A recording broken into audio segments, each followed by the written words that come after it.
তই কথাটো অলপ ভালদৰে ভাবিছাচোন। তই তাৰ লগত গুৱাহাটীলৈ যাবলৈ ওলাইছ হয়, মোৰ কিন্তু বৰ ভয় লাগিছে। গুৱাহাটীখন ময়ো চিনি নাপাওঁ, আজিলৈকে দেখাই নাই। তই যদি তাত কিবা এটা বিপদত পৰ, তেতিয়া আমি কেনেকৈ যাম, কেনেকৈ তোৰ খবৰ পাম? তই যাবলৈ ওলোৱা কথাটো ভাল হৈছে জানো? তই এবাৰ ভালদৰে ভাবিছাচোন। তই নগ'লে নহ'বনে, নে যাম বুলি ঠিৰাঙি কৰিলে? মোৰ হ'লে বৰ চিন্তা লাগিছে দেই। মা, তই বেছি চিন্তা কৰি নাথাকিবিচোন। মইনো তাত ক'ত অকলশৰীয়া, মনোজ দা দেখোন আছেই। মনোজ দাক দেখিছানে নাই, কেনেকৈ মাহে মাহে ঘৰলৈ আহি থাকে? ময়ো তেনেকৈ আহি থাকিম। আমি একেটা কোম্পানীতে কাম কৰিম যেতিয়া ইমান চিন্তা কৰি থাকিবলগীয়া নাই নহয়। এতিয়া তোমাৰ বেমাৰো হৈ আছে, চোৱাচোন। সেই বেমাৰটো চিকিৎসা কৰিবলৈ আমাৰ হাতত এটকাও নাই। মই যদি কিবা এটা কাম বন নকৰোঁ, তেনেহ'লে তোমাৰ বেমাৰ চিকিৎসা কেনেকৈ কৰিম? টকা নাই কাৰণে এতিয়া এনেকৈ বেমাৰ চাই থাকিবলগীয়া হৈছে। তোমাৰ বেমাৰ চিকিৎসা কৰিবৰ কাৰণে মই সেইখিনি কষ্ট কৰিবই লাগিব। মই 6 মাহ এবছৰ গুৱাহাটী কোম্পানীত কাম কৰিলে তোক ভাল ডক্তৰ এজনক দেখাব পাৰিম। সেইটো বাৰু হয়, কিন্তু এনেকৈ ল'ৰা মানুহ এজনৰ লগত তোক গাভৰু ছোৱালী এজনী পঠোৱাটোহে মোৰ বৰ ভয় লাগিছে। তই মিছাতেই চিন্তা কৰিছ মা। মনোজ দা দেখোন আমাৰ গাঁৱৰে ল'ৰা, আৰু সৰুৰ পৰাই তাত পাই আহিছোঁ। সিও মোক নিজৰ ভণ্টিৰ দৰে ভাবে। তই এনেই চিন্তাখন কৰি আছ। আমাৰ দুখবোৰ দেখিহে তেওঁ আমাক অকণমান সহায় কৰিব বিচাৰিছে। বাৰু, তই যি ভাল দেখ কৰ আৰু। খুৰী, জুনুকা যোৱাটো কি হ'ল এতিয়া, যাবনে নাযায়? মনোজ দা, যাম কিয় নাযাম আকৌ। মনোজ, মই তাইক যাবলৈ দিয়া নাই। তাই জোৰ কৰি ওলাইছে। তই কিন্তু তাইক অলপ চাবি দেই। নাই খুৰী, আপুনি একো চিন্তা কৰিব নালাগে। মই যিটো কোম্পানীত চাকৰি কৰি আছোঁ, সেই কোম্পানীটোতে জুনুকাক সোমোৱাই দিম। মই সেই কোম্পানীটোত কাম কৰি থকা বহু বছৰ হ'ল। বছে মোক ভালদৰে চিনি পায়, আৰু মই ক'লে জুনুকাক বছে ভাল পোষ্ট এটাত জইন কৰাই দিব। ভাল পোষ্টত সোমালে দৰমহাও বেছিকৈ পাব। জুনুকা, মই কিন্তু কাইলৈ ৰাতিপুৱাই যামগৈ। সেইকাৰণে তোক খবৰটো দিব আহিলোঁ। তই যা যদি আজিয়ে বেগ চেগ বান্ধি থৈ দিবি। হ'ব মনোজ দা, মই বাৰু বেগত কাপোৰ কেইযোৰমান ভৰাই ল'ম। আৰু কিবা নিব লাগিব নেকি? নেলাগে বেছি একো নিবলৈ, খালি পিন্ধা কাপোৰখিনি লৈ ল'বি। তাত এতিয়া গৈ পাই পইচা পাতি নাপাবি যে, কাপোৰ কানি কিনালৈ কেইদিনমান দেৰি হ'ব দেচোন। সেইকাৰণে বাকী মই আছোৱেই বাৰু, কিবা প্ৰয়োজন হ'লে মোক কৈ দিলেই হ'ল আৰু। মই এতিয়া গৈ থাকোঁ দে, তোক খবৰটো দিবলৈহে আহিলোঁ। মোৰো বেগ চেগ একো পেকিং কৰা হোৱাই নাই নহয়। বেগ চেগখিনি পেকিং কৰি লওঁ, তয়ো গোটেইখিনি কৰি ল। হ'ব দে, মই যাওঁ ন? মনোজ দা, যোৱা। মই ৰাতিপুৱা ওলাই থাকিম, তুমি আহিবা। হ'ব দে, মই আহিম, তই ওলাই থাকিবি। মই এতিয়া আহিছোঁ। মা, শুনিলা নহয়? মনোজ দাই কিমান ধুনীয়াকৈ কৈ থৈ গৈছে। ইমানতো তোমাৰ বিশ্বাস হোৱা নাইনে? চিন্তাটো হ'বই দেচোন। তই মোৰ এজনী ছোৱালী। তই যোৱাৰ পিছত মই একেবাৰে অকলশৰীয়া হৈ পৰিম, তাতে আকৌ গুৱাহাটী চহৰত। তোকতো এদিনো ক'তো মই অকলে থাকিবলৈ দিয়া নাই। চিন্তানো নহ'ব কিয়? যা, তই বেগ চেগ বান্ধি ল'গৈ। যাম বুলি ভাবিলেই যেতিয়া, এতিয়ানো চিন্তা কৰি থাকিলে কি হ'ব? মা, মই বেগত প্ৰয়োজনীয় বস্তুখিনি বান্ধি লওঁগৈ। পিছত আকৌ খৰধৰ কৰোঁতে কিবা ৰৈ যাব। তই এতিয়া আৰু একো চিন্তা কৰি থাকিব নালাগে দে। মই ফোন চোন কৰি থাকিম নহয়, খবৰ খাতি লৈয়ে থাকিম, আৰু মাজে মাজে আহিও থাকিম। মই একেবাৰে গুচি নাযাওঁ নহয়। পইচা পাতি অলপ সৰহকৈ যোগাৰ কৰিব পাৰিলে একেবাৰে ঘৰলৈ গুচি আহিম, আৰু তোৰো চিকিৎসা কৰিব পাৰিম। হ'ব দে, যা, তই কাপোৰ কানিখিনি বান্ধি ল'গৈ। নাজানো আৰু কি হয়, মইহে মিছাতে এনেই এইবোৰ চিন্তা কৰি আছোঁ নে কিবা ভালহে হয় নাই, একো বুজি পোৱা নাই। জুনুকা, হ'লনে তোৰ? মনোজ দা, মই ৰেডি। মনোজ, তোৰ সাহতে ছোৱালীজনীক পঠিয়াইছোঁ, তই তাইক চাবি আৰু। হ'ব খুৰী, আপুনি চিন্তা কৰিব নালাগে, মই আছোঁ নহয়। মই তাইক একোহতে অসুবিধা পাবলৈ নিদিওঁ। তাই মোৰ গাঁৱৰ ছোৱালী, মোৰ ভণ্টিৰ দৰে। মই আকৌ তাইক কিহৰ বিপদত পৰিবলৈ দিম? আপুনি একো চিন্তা নকৰিব। মা, তই আকৌ মোৰ কাৰণে চিন্তা কৰি নোখোৱা নোবোৱাকৈ নাথাকিবি। খোৱা বোৱাবোৰ সময়মতে কৰিবি। মই তোক ফোন চোন কৰি থাকিম দে। হ'ব দে। জুনুকা, ব'ল, দেৰি হৈছে নহয়। মা, আমি আহোঁ দে।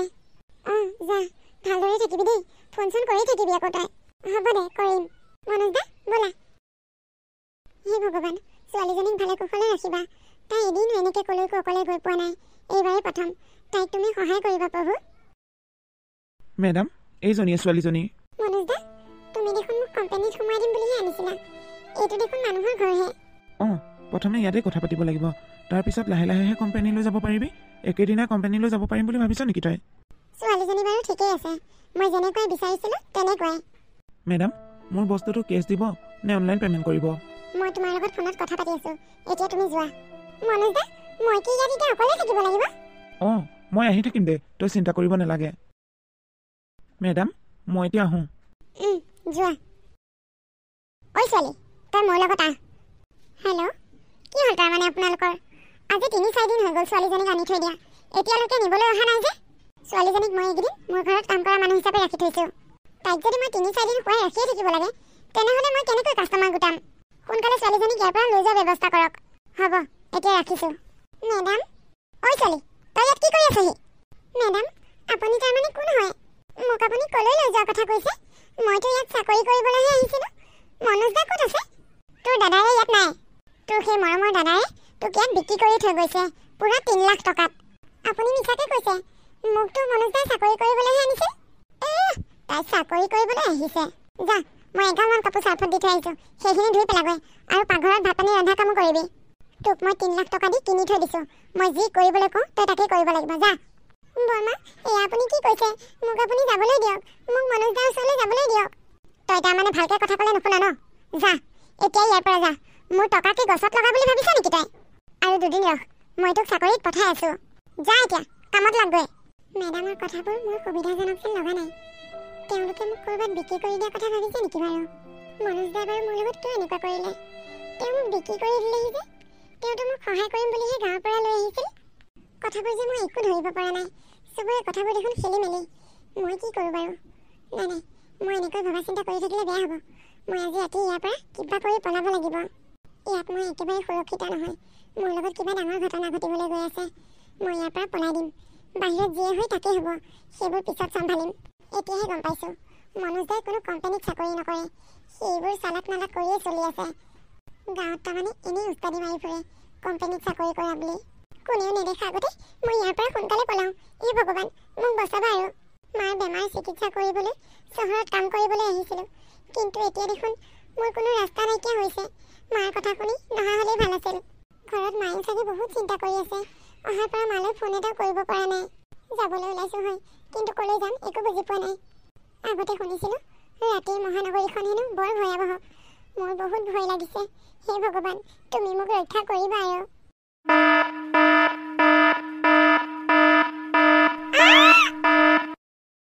কোন আপুনি?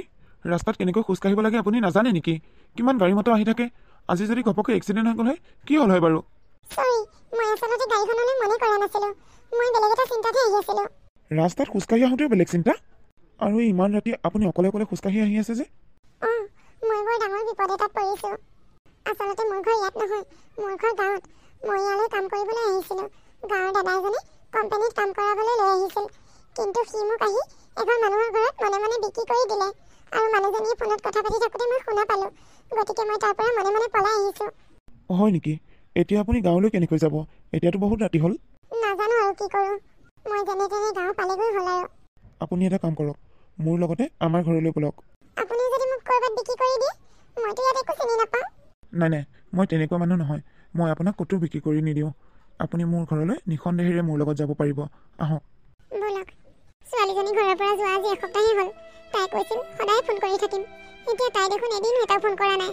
ক'ত বা আছে, কি বা কৰিছে। মই তাই কিমান ক'লোঁ যাব নালাগে বুলি, তাই মোৰ কথা নুশুনি গ'ল। এতিয়া বা তাই ভালে হেনে বেয়া হেনে খা খবৰ একো এটা পোৱা নাই। তাই বাৰু ভাল বেয়া খবৰ এটা নাপালে মই কি শান্তিৰে ঘৰখনত থাকোঁ। ই বাৰু আজি কিয় ইমান দেৰিলৈকে অহা নাই? সি নহালৈকে মোৰ মনটো শান্তি নালাগে জানেই, তথাপিও ইমান দেৰি কৰিছে। বাবা, তই আহিলি? কিয় ইমান দেৰি কৰিলি? আৰু এইজনী কোন ছোৱালী? মই চিনি পোৱা নাই দেখোন। আজি অফিচতে দেৰি হ'ল মা। আৰু এইজনী ছোৱালী মই বাটত পাই লৈ আহিছোঁ। তাই মোৰ গাড়ীৰ আগতে পৰিছিল। তাই ঘৰ গাঁৱত মা। তাই হেনো মাকৰ বেমাৰ হৈ আছে। মাকৰ বেমাৰ চিকিৎসা কৰিবলৈ কেইমাহমান কোম্পানীত কাম কৰোঁ বুলি আহিছিল। টকাৰ অভাৱত হেনো মাকৰ চিকিৎসা কৰিবলৈ পৰা নাই। আৰু গাঁৱৰ পৰা যিজন ল'ৰাৰ লগত আহিছিল, সেই ল'ৰাজনে তাইক কোনোবা মানুহ এঘৰত বিক্ৰী কৰি দিলে। তাই কথাবোৰ গম পাই মানুহঘৰৰ পৰা পলাই গুচি আহিল। আৰু আহি থাকোঁতেই বাটত মোৰ গাড়ীৰ সন্মুখত পৰিলহি। তাই কথাবোৰ মোক খুলি কোৱাৰ কাৰণে মোৰ তাইলৈ বেয়া লাগিল। গতিকে আমাৰ ঘৰলৈ লৈ আহিলোঁ। কাইলৈ তাইক গাঁৱলৈ পঠিয়াই দিয়া ব্যৱস্থা কৰিব লাগিব। ভালেই কৰিলি দে, বিপদত পৰা মানুহক সহায় কৰিব লাগে। মা, তুমি তাইক ৰুমটো দেখাই দিয়াচোন তাই থাকিবলৈ। হ'ব দে, মই বাৰু তাইক ৰুম এটা দেখাই দিম। তই যা, ফ্ৰেছ হৈ লগৈ। তুমি আহা মোৰ লগত। মা, তুমি তাইকো কিবা এটা খাবলৈ দিবা। হ'ব দে। তুমি যোৱা, মায়ে তোমাক ৰুম দেখাই দিব, তাতে থাকিবা। ভয় কৰিব নালাগে, আমাৰ ইয়াত তুমি নিৰাপদে থাকিব পাৰিবা। বৰমা, মই আপোনালোকৰ এই উপকাৰৰ কথা কেতিয়াও পাহৰিব নোৱাৰিম। হ'ব দিয়া, আমাৰ ই এনেকুৱাই বিপদত পৰা মানুহক সহায় কৰি বৰ ভাল পায়। আৰু ময়ো তাক ছাপোৰ্ট কৰোঁ। আহা, তুমি এতিয়া মোৰ লগত আহা। ৰ'বা, তোমাৰ নামটো সোধা হোৱাই নাই নহয়। তোমাৰ নামটো কি? মোৰ নাম জনুকা। বা, বৰ ধুনীয়া নাম দেই। আহা। জনুকা, তুমি বৰ সোনকালে উঠিলা নেকি আজি? গোটেই ঘৰৰ কাম কৰি শেষেই কৰিলা দেখোন। তাৰমানে ৰাতি আমাৰ ঘৰত টোপনি নাহিল ন? নহয় বৰমা, টোপনি আহিছে। মই গাঁৱত ৰাতিপুৱা 4টাতে উঠো যে সেইটো অভ্যাসনো কেনেকৈ দুদিনতে নোহোৱা হৈ যাব। সেইকাৰণে মই ৰাতিপুৱা 4টাতে উঠিলোঁ আৰু উঠিনো কি কৰিম, ঘৰৰ কামখিনিকে কৰি শেষ কৰিলোঁ। মোৰ ব্ৰেকফাষ্ট বনোৱা হ'ল। বৰমা, মই পাকঘৰত সোমোৱাৰ কাৰণে আপুনি কিবা বেয়া পাইছে নেকি? কি যে কথা কোৱা, কিয় বেয়া পাম আকৌ? মই ভালহে পাইছোঁ। আজি বহু দিনৰ মূৰত মই বেলেগে ৰন্ধা খাবলৈ পাম। সদায় মই নিজে ৰান্ধি ৰান্ধি খাই খাই আমনি লগা হৈ গৈছেগৈ। আজি চাগে খাই মই বৰ তৃপ্তি পাম। নাজানো আৰু তৃপ্তি পায় নে নাপায়। মই কিন্তু আপোনালোকৰ দৰে চহৰীয়া খাদ্য বনাবলৈ নাজানো। বাৰু দিয়াচোন, খাই চাওঁ কেনেকুৱা বা হৈছে। জুনুকা, আজি তুমি ৰন্ধা খাই বৰ ভাল লাগিল। বহু দিনৰ মূৰত ইমান সোৱাদৰ খাদ্য খাবলৈ পালোঁ। ময়ো খাই বহুত ভাল পাইছোঁ জুনুকা। আপোনালোকে সঁচাকৈ ভাল পাইছে মই বনোৱা খাই? সঁচাকৈ ভাল পাইছোঁ। জুনুকা, তোমালৈ এটা ভাল খবৰ আছে। মোৰো ভাল খবৰ। তুমি যে কৈছিলা কিবা কোম্পানীত কাম কৰিবলৈ ইয়ালৈ আহিছিলা, কালি ৰাতি মই বহুত ভাবি চিন্তি চালোঁ। তুমি যদি এতিয়া এনেকৈ গাঁৱলৈ ঘূৰি যোৱাগৈ, গাঁৱৰ মানুহে তোমাক হাঁহিব। গতিকে তুমি আমাৰ কোম্পানীতে কাম কৰিব পাৰিবা আৰু তোমাক ভাল চেলৰি এটা দিয়া হ'ব, যাতে তুমি তোমাৰ কষ্টৰ ধনেৰে মাক চিকিৎসা কৰিব পাৰা। Thank you. আপোনালোকক যে মই কি বুলি ধন্যবাদ দিম একো ভাষাই বিচাৰি পোৱা নাই। আপোনালোকে মোক ৰাতি ইয়ালৈ লৈ আহি নিৰাপদে থাকিবলৈ এটা সুবিধা দিলে আৰু ৰাতিটোৰ ভিতৰতে এটা চাকৰি যোগাৰ কৰি দিছে। আৰুনো মোক ইয়াতকৈ কি লাগে? মই আপোনালোকক যে কি বুলি ধন্যবাদ দিম। কালি ৰাতি যদি আপুনি মোক লগ নাপালে হয়, মই যে এতিয়ালৈকে কি হৈ গ'লো হয় ঠিক নাই। মানুহ হয় জীয়াই থাকিলোঁ হয় নে নাথাকিলোঁ হয়, সেইবোৰ কথা যে মোৰ ভাবিলে বুকুখন কঁপি উঠে। আপোনালোকৰ ওচৰত মই চিৰকৃতজ্ঞ হৈ ৰ'ম। আপোনালোকৰ এই ঋণ মই কেতিয়াও পৰিশোধ কৰিব নোৱাৰিম চাগে। জুনুকা, আৰু এটা ভাল খবৰ আছে। তুমি, মই আৰু আমাৰ বাবা আমি 2-3 দিনৰ ভিতৰতে তোমালোকৰ গাঁৱলৈ যাম, তোমাৰ মাৰ ওচৰলৈ। কি সঁচা? মই মোৰ মাক লগ পাম? কি যে ভাল লাগিছে। আজি ইমান দিন হ'ল মই মোৰ মাক লগ নোপোৱা। মায়ে চাগে মোলৈ সদায় বাট চাই আছে। ওচৰৰ খুৰী এজনী ফোনৰ নাম্বাৰ এটা আনিছিলোঁ, কিন্তু সেই মানুহ ঘৰতে থৈ আহিলোঁ নহয়। হ'ব দিয়া, আজি এসপ্তাহ এনেকেই কটালা আৰু 2 দিনৰ কথাহে। হ'ব দিয়া, একেবাৰে মাক লগ কৰিবা। মা, মাজনী, তই আজি ইমান দিনে ক'ত আছিলি? তই যোৱাৰ পৰা মোলৈ ফোন এটাও কৰা নাই। তই ভালে আছনে মাজনী? বৰ্তমান ভালেই মা। এইবোৰ বহু ঘটনা হৈ গ'ল মোৰ লগত, সেইকাৰণে মই তোমাৰ লগত কথা পাতিবলৈ পৰা নাই। সকলোবোৰ কথা মই খুলি কৈ আছোঁ ৰ'বা। এওঁলোক কোন? এওঁলোক আমাৰ ভগৱান মা। এওঁলোকৰ কাৰণে আজি তুমি মোক দেখা পাইছা। মই তোমাৰ ওচৰত থিয় হৈ আছোঁ। যদি এওঁলোক নাথাকিল হয়, তুমি চাগে আজি মোক দেখা নেপালা হয়। তই এইবোৰ কি কৈছ মাজনী? জুনুকা, হ'ব দিয়া, হৈ যোৱা কথাবোৰ বাদ দিয়াচোন। ইমান দিনৰ মূৰত মাক লগ পাইছা, মাৰ লগত ভালদৰে হাঁহি ফূৰ্তিৰে কথা পাতা। দুখৰ কথাবোৰ এতিয়া কৈ থাকিব নালাগে। বাৰু যি কি নহওক, আপোনালোকক বহুত বহুত ধন্যবাদ। আপোনালোকে যে মোৰ ছোৱালীজনীক এনেকৈ সুৰক্ষা দি ৰাখিছে, তাৰ বাবে আপোনালোকৰ এই উপকাৰ কেতিয়াও নেপাহৰোঁ। বাৰু হ'ব দিয়ক, তাই এটা সৰু বিপদত পৰিছিল আৰু বিপদৰ পৰা আমি উদ্ধাৰ কৰিছোঁ। উদ্ধাৰ কৰাটো জানো মানুহৰে কৰ্তব্য নহয়? মানুহ হিচাপে মানুহৰ দায়িত্ব পালন কৰিছোঁ। বাৰু যি কি নহওক, আমি ইয়ালৈ অহা উদ্দেশ্য কিন্তু বেলেগহে। উদ্দেশ্য বেলেগ? কি বাৰু? আপোনাৰ ছোৱালীজনীক আমি বেছিদিন লগ পোৱা নাই। তাইক লগ পোৱা আজি 4-5 দিনমান হৈছে, কিন্তু এই 4-5 দিনতে তাই আমাৰ একেবাৰে আপোন হৈ পৰিছে। গতিকে আপোনাৰ ছোৱালীজনীক মোৰ ল'ৰালৈ বিয়া কৰাব বিচাৰিছোঁ, মানে মোৰ বোৱাৰী। বৰমা, এয়া আপুনি কি কৈছে? মই বহুত দুখীয়া মানুহ ঘৰৰ ছোৱালী। হ'ব জুনুকা, আমি জানো আৰু দেখিছোঁ। আমি ধনী দুখীয়াক লৈ তোমাক পচন্দ কৰা নাই নহয়। আমি তোমাক পচন্দ কৰিছোঁ, তোমাৰ মানৱীয়তাখিনিক পচন্দ কৰিছোঁ। পিছে আপুনি বা এতিয়া কি কয়? আপুনি যদি হা বুলি কয়, আমি কিন্তু বেছিদিন দেৰি কৰি নাথাকোঁ। সোনকালে জুনুকাক আমাৰ ঘৰৰ বোৱাৰী কৰিম। জুনুকাই আমাৰ কথা আপোনালোকক কি কৈছে নাজানো, কিন্তু এতিয়া আপোনালোকে ইয়ালৈ আহি আমাৰ ঘৰ দেখিছে, আমাক দেখিছে, আমাৰ কথাবোৰ জানিছে। ইয়াৰ পিছতো যদি আপোনালোকে অপচন্দ কৰা নাই, তেনেহ'লে মোৰো কোনো আপত্তি নাই। তেনেহ'লে জুনুকা আৰু আমাৰ বাবাৰ বিয়াখন ফাইনেল। এতিয়াৰ পৰা আমি দুয়োজনী বিয়নী হ'লোঁ। এতিয়া আমাক এনেকৈ বাহিৰতে থিয় কৰি থ'ব নে ভিতৰলৈও নিব? কথা পাতি থাকোঁতে পাহৰিয়ে গ'লোঁ। আহক আহক, ভিতৰলৈ আহক। আহক বৰমা, ভিতৰলৈ আহক।